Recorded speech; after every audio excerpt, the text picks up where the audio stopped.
即係我哋都知道中東好多戰爭都同以色列有關，而以色列俾我哋嘅印象就係一個非常之彪悍嘅戰鬥民族噶嘛。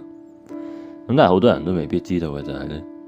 個其實係反映以色列一種好特別嘅思想。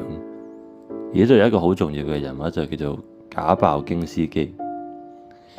咁話說呢位仁兄就係猶太復國運動裏面一個非常重要嘅領袖啊。而佢喺1923年嘅時候就寫咗一篇標題叫做《鐵牆》嘅文章。咁咧就講到呢個猶太人應該點樣對待嗰啲住喺巴勒斯坦嘅阿拉伯人。即係賈鮑京斯基就認為有一點其實大家都心知肚明，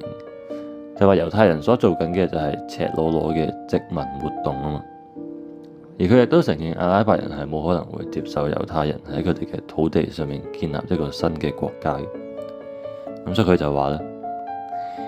只要阿拉伯人仲覺得自己有一線希望可以阻止我哋將巴勒斯坦變成以色列國嘅話咧，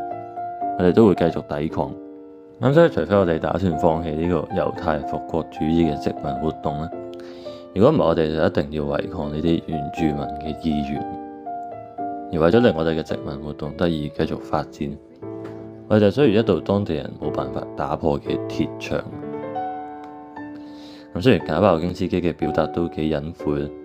但佢嘅意思就係非常清楚，就話猶太人應該透過武力令阿拉伯人屈服。咁所以內塔尼亞胡喺2023年嘅一個紀念活動裏面就話咧，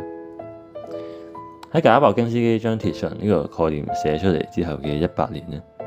我哋都仲係好順利咁將佢所提倡嘅原則付諸實行。咁所以如果有人喺一條或者以上嘅戰線上面試圖危害我哋嘅話咧，咁我哋就必須令佢哋付出代價。咁當你就會覺得以色列只係想喺佢哋小小嘅國土上面過佢哋嘅生活啦，但佢哋嘅野心絕對不限於呢個巴勒斯坦。例如有一幅經常擺出嚟嘅以色列地圖裏面就包含呢個敘利亞啦、埃及啦、約旦啦、黎巴嫩啦，同埋就係沙地阿拉伯嘅土地。佢哋舊年就趁住阿薩德倒台嘅時候霸佔咗成個戈蘭高地啊嘛。而與此同時咧，佢哋喺約旦河西岸嘅兼併行動每日都喺度持續緊。即係對於以色列嚟講咧，呢啲就可以視為緩衝地帶啊。而你得到呢啲緩衝地帶嘅方法就係透過暴力同埋戰亂啦。咁所以呢個就算唔算係鐵牆理論嘅一種延伸？